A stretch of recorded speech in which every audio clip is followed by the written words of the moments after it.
श्री गणेशाय नमः. श्रीपाद श्रीवल्लभ स्वामींनी नमः. ओम नमो भगवते श्री गोपाल बाबाय नमः. श्री गोपाल बाबा महाराज आश्रम पिठापूर प्रकाशित श्रीपाद श्रीवल्लभ संपूर्ण चरित्रामृत अध्याय 10. नरसिंह मूर्तींचे वर्णन. मी तिरुमलदासांचा निरोप घेऊन कुरवपूरकडे निघालो. प्रवासात श्रीपादांच्या लीला आठवून रोमांचित होत होतो. दुपार झाली होती. मला भूक लागली होती. दूरवर एक अश्वत्थ वृक्ष दिसला. जवळपास ब्राह्मणाचे घर असेल तर माधुकरी मागावी व त्या पवित्र वृक्षाखाली विश्रांती घेऊन प्रवासाचा शीण घालवावा असा विचार करीत मी वृक्षाजवळ पोहोचलो. त्या वृक्षाखाली एक व्यक्ती विश्राम करीत असलेली दिसली. त्याच्या अंगावर जानवे दिसले. मी वृक्षाजवळ जाताच त्या व्यक्तीने माझे आदराने स्वागत केले व बसायला सांगितले. त्यांची दृष्टी मोठी कृपाळू होती. त्यांच्याजवळ एक झोळी होती. त्यात तांब्याच्या पात्राशिवाय दुसरे काहीही नव्हते. ते सतत श्रीपाद श्रीवल्लभांचे नामस्मरण करीत होते. मी आर्ततेने त्यांना विचारले, तुम्ही श्रीपादांचे चरण आश्रित आहात का? आपणाला त्या पुण्यपुरुषाचे दर्शन झाले आहे का? तेव्हा ते म्हणाले, अहो, मी चांगल्या वैश्यकुळात जन्मलो. मला सुबैया श्रेष्ठी म्हणतात. माझे आई वडील लहानपणीच वारले. आमच्या घरी खूप संपत्ती होती. मी दूरच्या प्रदेशात जाऊन क्रय विक्रय करीत असे. माझा मोठा व्यापार होता. त्यानिमित्त नेहमी कांचीपुरमला जात असे. तिथे माझी चिंतामणी नावाच्या वेश्येशी ओळख झाली. तिच्यावर मी यथेच्छ पैसा खर्च केला. मल्याळ देशातून पाल्लेकवाड गावातून बिल्वमंगल नावाचा ब्राह्मण पण कांचीपुरमला येत असे. तोही व्यापारी होता. तो सुगंधी द्रव्याचा व्यापार करीत असे. अरबांना सुगंधी द्रव्ये देऊन तो त्यांच्याकडून रत्ने व घोडे घेत असे. कधी कधी आम्ही दोघेही मिळून व्यापार करीत असू. आमच्या जवळचे घोडे राजे महाराजे खरेदी करत असत. दुर्दैवाने आम्ही दोघेही वेश्येच्या संगतीत भ्रष्ट झालो. या व्यापारात आम्ही चांगलेच फसलो. सारी मिळकत गेली. त्या धक्क्याने माझी बायको मरण पावली. मीही भ्रमिष्ट झालो. एकुलता एक मुलगाही मरण पावला. बेटा, खरे तर तीर्थराज पादगया क्षेत्र म्हणजे श्री पिठिकापूर हे आमचे मूळ गाव. अज्ञानामुळे मी नेहमी देवा ब्राह्मणांची निंदा करीत असे. माझे तेथे किराणा मालाचे दुकान होते. उधारी वसूल करताना मी फार निर्दयतेने वागत असे. एकदा श्रीपादांच्या वडिलांकडे म्हणजे अप्पलराज शर्मांकडे ऐन विल्लीवरून त्यांची बंधू मंडळी आली होती. पण त्यांच्यासाठी जेवणा खाण्याची सोय करायला जवळ पैसे नव्हते. व्यंकटप्पया श्रेष्ठींचे ते कुलपुरोहित असल्यामुळे श्रेष्ठी त्यांच्याकडून किराणा मालाचे पैसे घेत नसत. मग ते दान ठरत असे. अप्पलराज दान स्वीकारत नसत. म्हणून त्यांनी माझ्या दुकानातून 1 वराहाचा किराणा माल उधारीवर नेला. त्यांची बंधू मंडळी जाताच मी उधारी वसूल करण्यासाठी त्यांच्या घरी गेलो. त्यांच्याजवळ फुटकी कवडीही नव्हती. पैसे मिळाले की लगेच परत करीन असे ते म्हणाले. चक्रवाढ व्याजाने पैसे वसूल करण्यात मी मोठा तरबेज होतो. काळ पुढे जात होता. मी 1 वराहाचे 10 वराह केले. तितके पैसे अप्पलराज देणे शक्यच नव्हते. तेव्हा त्या बदल्यात त्यांचे घर विकत घेऊन 1-2 वराह त्यांना द्यावे असा मी विचार केला. त्यांना बेघर करण्याचा माझा हा दुष्टभेद व्यंकटप्पया श्रेष्ठींनी बरोबर ओळखला. ते मला रागाने म्हणाले, अरे दुरात्मा करंट्या, धन मदांध होऊन असा वागतोयस. आमच्या कुलपुरोहिताचा अपमान करणे आमचा अपमान केल्यासारखे आहे. तू तुझे वागणे बदलले नाहीस तर ते तुला भोगावे लागेल. अग्निहोत्रापेक्षा पवित्र असलेल्या अप्पलराज शर्मांनी असा दुष्टपणा केलास तर रवरव नरकात जाशील. एकदा श्रीपाद व्यंकटप्पया श्रेष्ठींच्या घरात खेळत होते. त्यांची अवहेलना करीत मी म्हणालो, अप्पलराज शर्मा माझी उधारी फेडू शकत नसतील तर त्यांनी त्यांच्या मुलांपैकी एकाला माझ्या दुकानाची साफसफाई करायला पाठवावे, नाहीतर त्यांनी स्वतःच करावी. एक मुलगा आंधळा, दुसरा लंगडा, तिसरा 3 वर्षांचा, मग माझी उधारी फिटणार कशी? हे ऐकून व्यंकटप्पया श्रेष्ठींना फारच वाईट वाटले. त्यांच्या डोळ्यातून अश्रुधारा वाहू लागल्या. आपल्या चिमुकल्या दिव्य हस्तांनी त्यांचे अश्रू पुसत श्रीपाद म्हणाले, आजोबा, मी असताना तुम्ही कशाला काळजी करता? हिरण्याक्ष व हिरण्यकश्यपूंना मारणारा मीच.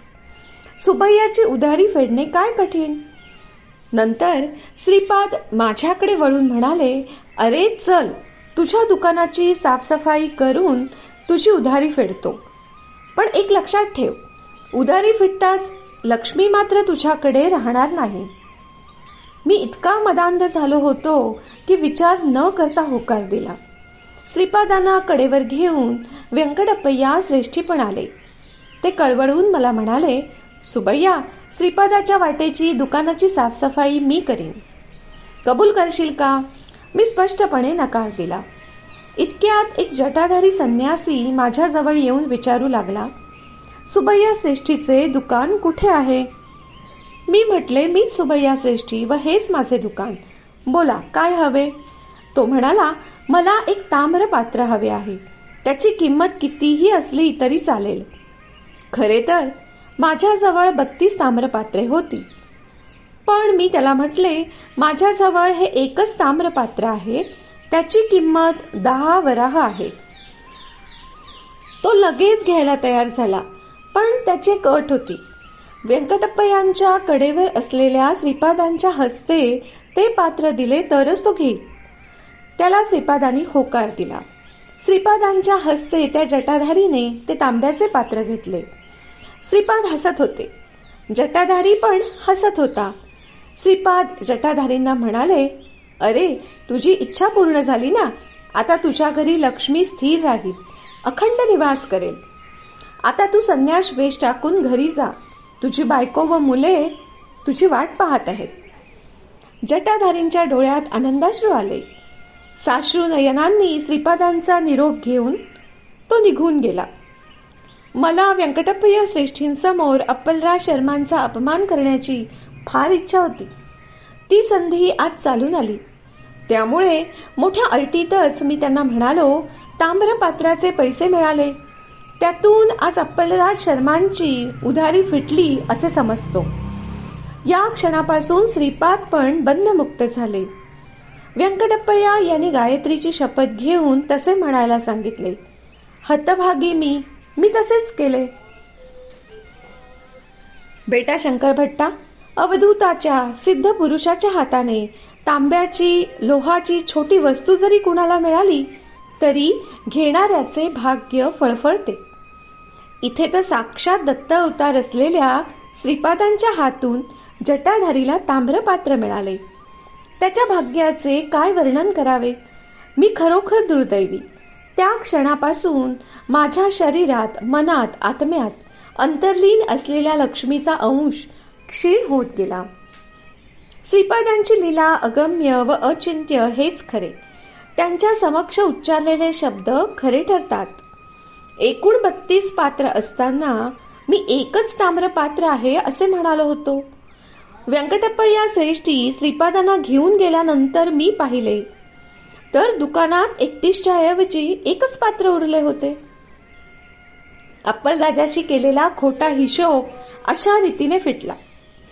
या लीलेने अप्पलराजाची समस्या श्रीपादांनी दूर केली. मी सुबैयांना म्हटले, अहो, दान स्वीकारल्याने पुण्य क्षय होतो हे मी ऐकले होते, पण दान स्वीकारले नाही तर पाप लागते हे मी तुमच्याकडून ऐकत आहे. मला हे नीट उमगत नाही. तसेच श्रीपाद हे दत्त अवतार आहेत असे सांगता, त्याच वेळी ते नरसिंह अवतार आहेत, शिव अवतार आहेत असेही सांगता. शिवात अनुसया तत्व अंतर्लीन कसे आहे हेही समजत नाही. कृपा करून या सर्व गोष्टींचा खुलासा करून सांगा. सुबैया म्हणाले, अहो, आता तुम्हाला भूक लागली.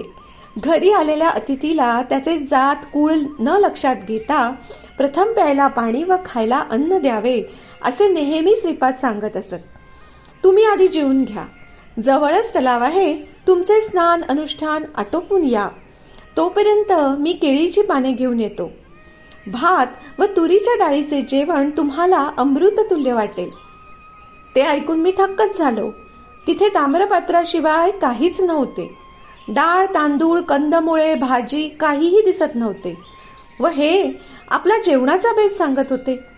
काही का असेना, त्यांचे ते जाणवत मी तलावाकडे निघालो व सुबैया श्रेष्ठी केळीची पाने आणायला गेले.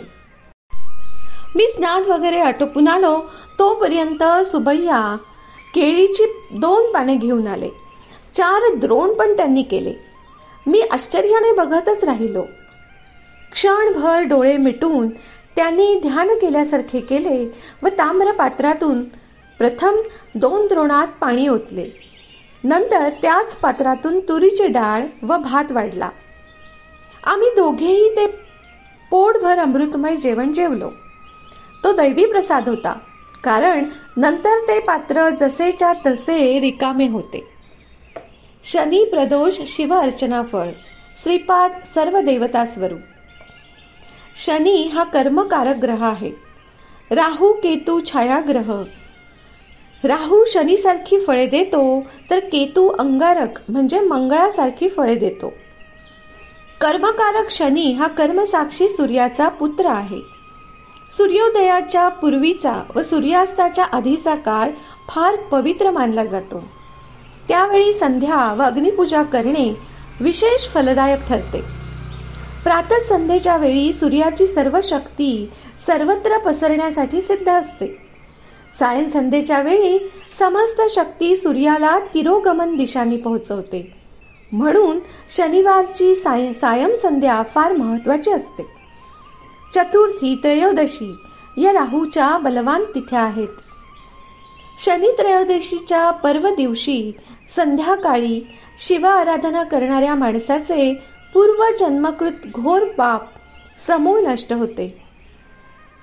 श्रीपाद चित्रा नक्षत्रात अवतरल्यामुळे या नक्षत्रात श्रीपादांची अर्चना केल्यास सर्व ग्रह दोषांची शांती होते.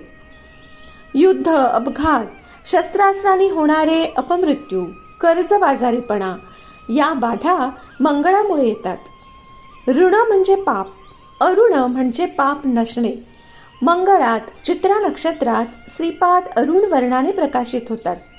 त्या दिवशी ते अरुणाचलेश्वराच्या रूपाने असतात. व्यंकटप्पय्या श्रेष्ठी नरसिंह वर्मा व बापनाचार्य शनी प्रदोषात शिव आराधना करीत असत. त्या दिवशी अप्पलराज शर्माही अनुष्ठानास बसत. अखंड सौभाग्यवती सुमती राणी शिवस्वरूपात अंतर्लीन असलेल्या अनुसया तत्वाचे ध्यान करीत. त्या तपस्येचे फळ म्हणून श्रीपादांचा जन्म झाला.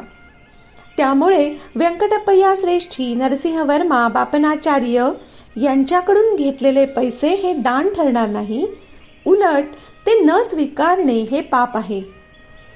असा बोध श्रीपादांना आपल्या वडिलांना मौनामध्ये द्यायचा होता. शंकर भट्ट श्रीपाद सकल देवता स्वरूप आहेत. नवे त्या देवता स्वरूपाच्या अतीत त्यांचे तत्व आहे. त्यांच्या दर्शनाचे, त्यांच्या स्पर्शाचे, त्यांच्याशी संभाषण करण्याचे भाग्य ज्यांना लाभते ते खरोखर धन्य आहेत. सुबैया पुढे सांगू लागला, श्रीपादांनी अशा विचित्र पद्धतीने वडिलांचे ऋण फेडले. ही वार्ता वाऱ्यासारखी पिठापुरममध्ये पसरली. अप्पलराज शर्मांच्या डोळ्यातून अश्रुधारा वाहू लागल्या.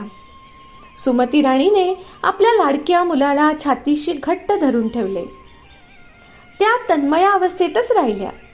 राज शर्मांकडे व्यंकटप्पय्या श्रेष्ठी नरसिंह वर्मा व बापनाचार्य आले. मलाही निरोप पाठवला. मीही गेलो. श्रीपाद म्हणाले, वडिलांचे कर्ज फेडणे हे पुत्र कर्तव्यच आहे. मी सर्वांसमोर कबूल केले. राजशर्मांचे सर्व कर्ज फिटले, पण राजशर्मांनी त्याला मान्यता दिली नाही. कोणत्या तरी जटाधारीने 10 वराह दिल्याने माझे कर्ज कसे फिटेल असा त्यांनी प्रश्न उपस्थित केला. त्यावर मोठी सुंदर चर्चा झाली. बापनाचार्यांनी श्रीपादांना विचारले, तो जटाधारी कोण हे तुला माहीत आहे का? श्रीपाद म्हणाले, त्याच जटाधारीलाच नाही तर सगळ्या जटाधारींना मी ओळखतो. बापनाचार्य म्हणाले, तू 3 वर्षांचा पोर, वयापेक्षा मोठा होऊन बोलतोस. सगळ्यांबद्दल कळायला तू काय सर्वज्ञ आहेस? त्यावर श्रीपाद म्हणाले, माझे वय 3 वर्षांचे आहे असे तुम्ही समजता. माझे वय लाखो वर्षांचे आहे. मी सृष्टीच्या आधी होतो, प्रलयानंतरही राहणार. सृष्टीत कायाकल्प होत असताना पण मी असतो. माझ्याशिवाय सृष्टी स्थिती लय होणे शक्यच नाही. मी साक्षीभूत होऊन हे सर्व बघत असतो. बापनाचार्य म्हणाले, श्रीपादा, लहान मुलाने मी चंद्रमंडलात आहे अशी कल्पना केल्याने चंद्रमंडलात असणे असे नाही रे होत. प्रत्यक्ष अनुभव असायला हवा. सर्वज्ञत्व, सर्व शक्तित्व, सर्व व्यापकत्व हे फक्त जगत प्रभूचेच लक्षण आहे. श्रीपाद म्हणाले, मी सर्वत्र स्थित असे आदितत्व आहे. आवश्यकतेनुसार त्या त्या ठिकाणी व्यक्त होत असतो. व्यक्त नसल्याने मी तिथे नाही असे होत नाही. जीवांच्या ठिकाणी अन्नमय, प्राणमय, मनोमय, विज्ञानमय व आनंदमय कोशात मीच स्थित असतो. माझ्या अस्तित्वामुळेच तिथले क्रियाकार्य होत असते. मी अमक्या कोशात आहे याची जाणीव करून दिली तरच तुम्हाला माझ्या अस्तित्वाची जाणीव होते. मी ती करून दिली नाही तर मी त्या कोशात नसतो असे नाही. मी सर्वत्र आहे. समस्त ज्ञान विज्ञान माझ्या चरणाशी आहे. माझ्या संकल्पाने सर्व सृष्टी रचली गेली. मी सर्व शक्तिमंत आहे. यात आश्चर्य ते काय? अप्पलदास शर्मा म्हणाले, बेटा, लहानपणापासून तू आम्हाला अनाकलनीय आहेस. तू नेहमी सांगतोस, मी दत्तप्रभू आहे, मी नृसिंह सरस्वती नावाने पुन्हा अवतार घेणार आहे. लोक कावळ्यासारखे असतात. तुझे बोलणे ऐकून ते म्हणतात, ही याची सगळी नाटकं आहेत, फालतूच्या गप्पा आहेत, वेड्यासारखा बरळतो झालं. अरे आपण ब्राह्मण, शास्त्राने आखून दिलेले धर्म कर्म आचारावीत हेच बरे. मी अवतार पुरुष आहे, मी दैवांश संभूत आहे वगैरे सांगणे अहंकारच ठरते. श्रीपाद म्हणाले, बाबा, आपण सांगता ते मी नाकारत नाही, पण माणसाने सत्यच बोलावे ना. माझ्या दुधाची समस्या मला जरा विचित्र वाटली. मी दत्त आहे हे पंचमहाभूतांकडून वधवून घेतले. मग आता मी दत्त प्रभू नाही असे म्हटले तर तो असत्य दोष नाही का? नभो मंडलातील तळपत्या सूर्याला पाहून तू सूर्य नाही असे म्हटल्याने तो सूर्य राहत नाही का? सत्य हे देशकालातीत असते. आपण पिठिकापूरवासी ब्राह्मण जसे मानवतत्व अनुभवत जगत असतो तसाच मी पण सर्वज्ञत्व, सर्व शक्तित्व, सर्व अंतर्यामित्व असलेले दत्ततत्व आहे. हे मी तुम्हाला वारंवार सांगतो आहे. युगे उलटतील, अनेकदा जग सृष्टीस्थिती लय होत राहतील. साक्षात दत्त असलेला मी दत्त कसा नाही? बापनाचार्य म्हणाले, श्रीपादा, जटाधारी निघून गेल्यानंतर सुबैया श्रेष्ठींजवळ असलेल्या 31 पात्रांपैकी एकच ताम्रपात्र राहिले. तू काही चमत्काराने ते नाहीसे केलेस काय? श्रीपाद म्हणाले, सर्व काही काल कर्म वश असते. काहीतरी कारण असतेच. कारणाशिवाय कार्य होणे शक्यच नाही. हे प्रकृतीचे अनुलंघनीय नियम आहे. हा सुबैया श्रेष्ठी मागच्या जन्मी जंगलातल्या दत्त देवतेचा पुजारी होता. जंगलात दत्त दर्शनासाठी येणारे लोक कमीच. सुबैया मोठा स्त्री लंपट होता. पूर्वजांनी इतकी वर्ष जिची आराधना केली होती ती पुरातन तांब्याची दत्तमूर्ती त्याने एका सोनाराला विकली व आलेले पैसे रखेलीला दिले. सर्वांना ती मूर्ती चोरीला गेली असे सांगितले. हा जटाधारी म्हणजे मागच्या जन्मीचा सोनार. त्यांच्याकडे नरसिंहाची पूजा होत असे. पैशाच्या लोभाने त्याने त्या नरसिंह देवतेसमोरच ती मूर्ती वितळवली व त्याची 32 ताम्रपात्र बनवली. दैव संकल्पाने नृसिंह देवतेचे 32 अंश त्या 32 ताम्रपात्रात प्रविष्ट झाले. नंतर ती ताम्रपात्र विकली गेली. दत्तमूर्ती विकणाऱ्या सुबैयाने बरीच वर्षे दत्तपूजा केल्यामुळे तो या जन्मात श्रीमंत वैश्य कुटुंबात जन्माला आला. पण तो सोनार मात्र मूर्ती वितळवल्यामुळे दरिद्री म्हणून जन्माला आला. या जन्मात पूर्वजन्म ज्ञान झालेल्या त्या सोनाराने माझी अनन्य सेवा केली. त्याचे दारिद्र्य नाहीसे करावे अशी तो प्रार्थना करू लागला. मी स्वप्नात दर्शन देऊन त्याला सांगितले, पिटिकापूरला येऊन माझ्या हातून ताम्रपात्र स्वीकार. ताम्रपात्राचे मागेल तेवढे पैसे श्रेष्ठीला दे व मला बंधमुक्त कर. त्याने तसेच केले. तो धन्य झाला. त्याची आर्थिक समस्या दूर करण्याची कृपा मीच केली. कारण तो जटाधारी कर्जदारांपासून निसटण्यासाठी संन्यास वेशात फिरत होता. अशा प्रकारे त्या जटाधाराबद्दल मला सर्व माहिती होती. हा सुबैया श्रेष्ठी खोटे हिशोब करून आमच्याकडून 10 वराह वसूल करणार होता. त्याला ते मिळतील अशी सोय केली. पण त्यासाठी त्याचे पूर्वजन्मातले पुण्यफल खर्च करावे लागले. सुबैयाला उद्देशून श्रीपाद म्हणाले, अरे सुबैया, चिंतामणी वेशेशी तू ज्या शृंगार चेष्टा केल्या त्या सर्व मला माहिती आहेत. तुझे जीवन आता हास्यास्पद होणार. तू झोळी हातात घेऊन माझ्यासारख्या लहान मुलांना खाऊ विकत जगशील. बंधुवर्गासाठी माझ्या वडिलांनी तुझ्या दुकानातून जे वाणसामान आणले ते फक्त भात व तुरीच्या डाळी पुरतेच होते. बाकी भोजन सामग्री माझ्या आईवडिलांनी कष्ट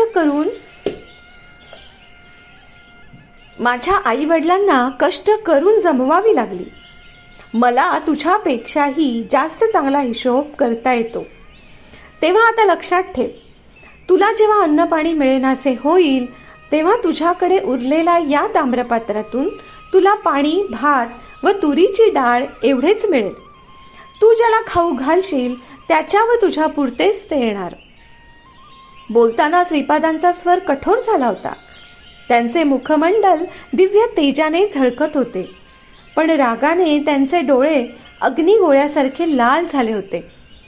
पुन्हा ते सुबैयाला म्हणाले, सुबैया, आज रात्री तुझ्या घराच्या दक्षिण दाराजवळ एक म्हैस येईल. तुझ्या मरणाची वर्दी देणारा तो यमधर्माचा निरोप समज. पण मी तुझ्यावर कृपा करत आहे. तू तुझ्या हाताने तिला भात, भाजी, डाळ खायला दे. त्या म्हशीचीही तीच इच्छा आहे. ते खाल्ल्यावर तुझ्याऐवजी म्हैस मरेल. तेव्हापासून एका मागोमाग एक अशा घटना घडत जातील की आपण दिवसेंदिवस गरीब होत चाललो आहोत हे तुला कळेल. तू झोळी हाती घेऊन मी सांगितल्याप्रमाणे जग. ज्या दिवशी तुला अन्न मिळणार नाही त्या दिवशी माझ्या कृपेच्या ताम्रपात्रातून निघालेले अन्न खात जा. श्रीपादांचे हे क्रोधित रूप पाहून व्यंकटप्पय्या श्रेष्ठी खूप घाबरले. तेव्हा श्रीपाद म्हणाले, आजोबा, घाबरलात ना? मी नरसिंह मूर्तीच, संशय घेऊ नका. वासवी मातेने ज्याप्रमाणे आपल्या कुलजांना सौंदर्य कमी होण्याचा शाप दिला होता तसाच मी साऱ्या वैश्यकुळात निर्धनतेचा शाप देतो की काय अशी भीती वाटते का तुम्हाला? पण घाबरू नका. अहो, मी श्रीपाद श्रीवल्लभ तत्वाचा आहे ना. देवाला जाती कुळ भेद नसतो, तसेच भक्तालाही जाती कुळ हे भेद नसतात. माझे व आर्य वैश्यांचे अनुबंध फार प्राचीन आहेत. बापनाचार्य पूर्वयुगातले लाबाद महर्षी. वैश्यकुळात लाबाद महर्षींचे गोत्र नाहीसे झाले तरी बापनार्य वंश कलियुगापर्यंत राहील हा माझा आशीर्वाद आहे. आजोबा, माझे तुम्हाला वरदान आहे. मी तुम्हाला जी झोळी देणार ती फार वेगळी आहे. त्यात दत्त मिठाई भरपूर असणार. किती वाटली तरी कमी होणारी नाही. ही झोळी कुणाला दिसणार पण नाही. नरसिंहाच्या 32 अवताराचे लक्षण माझ्यातच आहे. मी 33वा अवतार आहे. तुझ्या वंशाच्या 33व्या पिढीत, बापनाचार्यांच्या 33व्या पिढीत व नरसिंहवर्मांच्या 33व्या पिढीत माझ्या जन्मस्थानी बापनाचार्यांच्या घरी माझ्या श्री पादुकांची प्रतिष्ठापना होईल. या तिन्ही घराण्यांच्या पुढच्या पिढ्यांना माझे संपूर्ण अभय राहील. तुमचे वंश जेव्हा श्रीपाद श्रीवल्लभी यांच्या भव्य दिव्य स्वरूपाची नवविधा भक्तीने किंवा अन्य मार्गाने आराधना करतील, तेव्हा दत्तांच्या कुत्र्याच्या रूपाने असलेले साक्षात वेद, पुराण, उपनिषदे वगैरे अदृश्य रूपात त्यांचे रक्षण करतील. माझ्या आजच्या अनुग्रह वरदानाच्या भिन्न रूपात माझ्या पादुका श्री पीठिकापुरात प्रतिष्ठित होतील. मी नित्य सत्य वचनबद्ध आहे. आमचे घर अनेकांच्या हातात जाऊन तुझ्या वंशजाकडे येईल. ते दत्त निलय म्हणून म्हणवले जाईल. आत्ताच्या घरासमोर ज्या ठिकाणी ओम भवती भिक्षाम देही असे अवधूत रूपात सुमती मातेला दर्शन दिले होते, त्या जागी माझा भाऊ ज्या जन्मात श्रीधर नावानी दत्तांश अवतारी रूपे प्रसिद्ध होईल व इसवी सन 6/7/1963 शनिवार, 4/8/1971 बुधवारी, 11/9/1970 शुक्रवारी 3दा शौनक रूपात सूक्ष्म रूपात येऊन भिक्षा स्वीकारेल. थोड्या काळानंतर बापनाचार्यांच्या वंशातील 33व्या पिढीची व्यक्ती तुमच्या वंशजांकडे जेवतील. हे माझे शासन आहे. वाग्दान परिपालनेत मी दृढव्रत आहे. हे ऐकून व्यंकटप्पया श्रेष्ठींनी श्रीपादांना छातीशी घेऊन घट्ट आलिंगन दिले. त्यांच्या डोळ्यातून अविरत आनंदाश्रू वाहत होते. बापनाचार्यांच्या तोंडून तर शब्द कुठेना. अप्पलराज पण अवाक झाले. सुमती राणींना तर कळेच ना की हे स्वप्न की वैष्णवी माया. श्रीपादांचे बंधू त्यांच्याकडे बघतच राहिले. हा आपलाच भाऊ का की साक्षात दत्तप्रभू? काय हे विचित्र. त्यांना हे सर्वच अगम्य वाटत होते. सुमय्या सांगत होते, मी मात्र खरेच महामूर्ख. माझ्या अवहेलना बुद्धीला सीमा नव्हती. मी खोचकपणे विचारले, श्रीपादा, स्पंदन शक्तीच मानवी रूपात स्त्री रूप घेते ना? अवतारी पुरुषाच्या जवळ जेव्हा ही स्त्री शक्ती विलास करते, तेव्हा ती अवतारी पुरुषाची लीला ठरते. पण आमच्यासारख्या सामान्य माणसांना स्त्रीविषयी वाटणारी ओढ मात्र स्त्री लंपटत्व ठरते. असे का? हा पक्षपात का? श्रीपाद म्हणाले, श्रीकृष्णांच्या 8 पट्टराण्या 16,000 गोपिका होत्या. पण ते नित्य ब्रह्मचारीच ना. तुझ्या म्हणण्याप्रमाणे ते स्त्री लंपटत्व नाही. तिथे केवळ देहसंबंध नव्हता, तर आत्मसंबंध होता. भरण करणारा तो भरता, या पलीकडे काही नाही. देवेंद्र 5 पांडवांचे रूप घेऊन जन्मले. शची देवी द्रौपदी होऊन जन्मली. द्रौपदी 5 पतीची पत्नी असली तर प्रत्येकाशी ती वेगवेगळ्या नात्याने वागत होती. कुंती मातेला दिलेले शब्द मागे घेणे शक्य नव्हते. धर्म फार सूक्ष्म असतो. स्वयंवरात मत्स्ययंत्राचा पण अर्जुनाने जिंकला होता. त्यामुळे पती म्हणून तिचे अर्जुनावरच प्रेम होते. धर्मपत्नीत 6 लक्षणे असावीत. रूप लक्ष्मीसारखे हवे. प्रसन्नता हे लक्षण द्रौपदीत वैपुल्याने होते. क्षमागुणात भूदेवीसारखे असावे. सहदेवाला भविष्यात घडणाऱ्या गोष्टी कळायच्या. त्याला कौरव पांडव युद्ध होणार हे कळले होते. पण त्यावेळी अनेक दुःखद घटना घडणार होत्या. त्या कल्पनेने तो फार चिडचिड करायचा. तेव्हा द्रौपदी त्याच्याशी मोठ्या सहनशीलतेने वागायची. भीम खादाड, त्यामुळे आळशी भीमाशी द्रौपदी मातेसारखी वागायची. धर्मराजा पांडवांचा अग्रज. राजनीती संबंधित समस्यांनी तो नेहमी संत्रस्त असायचा. त्यावेळी त्याच्याशी द्रौपदी मंत्र्यासारखी वागायची. नकुल 2 पावसाच्या बिंदूमध्ये तलवार ओली न होऊ देता युद्ध करण्यात प्रवीण होता. हे प्रावीण्य मिळवण्यासाठी त्याला बरीच साधना करावी लागत असे. त्यामुळे त्याला खूप भूक लागत असे. त्यामुळे माता जशी बाळाचे मन जाणून त्याने मागण्या आधीच खायला देते, त्याप्रमाणे द्रौपदी मातेच्या ममतेने त्याला रुचकर व पौष्टिक पदार्थ बनवून खायला देत असे. रंभेपेक्षाही चतुरपणे ती अर्जुनाला शय्यासूख देत असे. अशा प्रकारे धर्मभंग न करता ती धर्मपत्नीचे कर्तव्य पार पाडत होती. सुबैया, तुझी रखेल चिंतामणी फक्त तुला शय्यासूख देत नव्हती, तर बिल्वमंगळासारख्या अनेक लोकांना सुद्धा ती शय्यासूख देत असे. तू गुंटूर येथील मंगलगिरी पानकाल नरसिंह स्वामींच्या दर्शनाला जाशील. तिथे तुला योगायोगाने चिंतामणी व बिल्वमंगल भेटतील. त्यांना घेऊन तू पिठिकापूरला येशील तेव्हा मी तुम्हाला धर्मबोध करेन. नंतर नरसिंह वर्मानी श्रीपादांना मांडीवर घेतले. श्रीपाद त्यांना म्हणाले, आजोबा, आपण दोघेही उद्या घोडागाडीने आपली शेतीवाडी पाहायला जाऊ. केव्हापासून भूमाता माझी आर्ततेने प्रार्थना करीत आहे. श्रीपाद प्रभू, तुझ्या पादस्पर्शाने मला पुनीत करणार नाहीस का? मी आर्त त्राणपरायण, मला जायला हवे. वर्मा म्हणाले, बेटा श्रीपादा, माझी एक विनंती आहे.